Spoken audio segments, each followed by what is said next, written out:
उत्सीदेयुरिमे लोका न कुर्यां कर्म चेदहं शङ्करस्य च कर्ता स्याम् उपहन्यामिमाः प्रजाः।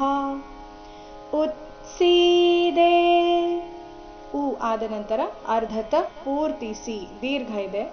ಉತ್ಸೀದೆ ಯುರಿಮೇ ಯುರಿಮೇ ಲೋಕಾ ನ ಕುರ್ಯಾಂ ಕರ್ಮ ನ ಕುರ್ಯಾಂ.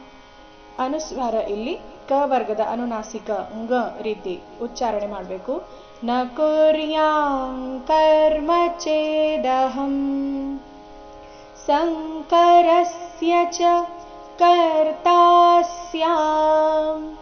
ಶಂಕರಸ್ಯ ರ ಮೇಲೆ ಆಘಾತ, ಚ ಕರ್ತಾ ಸ್ಯಾಮ್. ಕರ್ತಾ ನಲ್ಲಿ ತಾ ದೀರ್ಘ ಬಂದು ಸೌಮ್ಯ ಆಘಾತ ಮುಂದೆ ಸ್ಯ ಸಂಯುಕ್ತ ಅಕ್ಷರ ಇದ್ದ ಕಾರಣ. ಉಪಹನ್ಯಾಮಿಮಾಃ ಪ್ರಜಾಃ. ಪೂರ್ತಿ ಶ್ಲೋಕ. उत्सीदेयुरिमे लोका न कुर्यां कर्म चेदहं शङ्करस्य च कर्ता स्याम् उपहन्यामिमाः प्रजाः.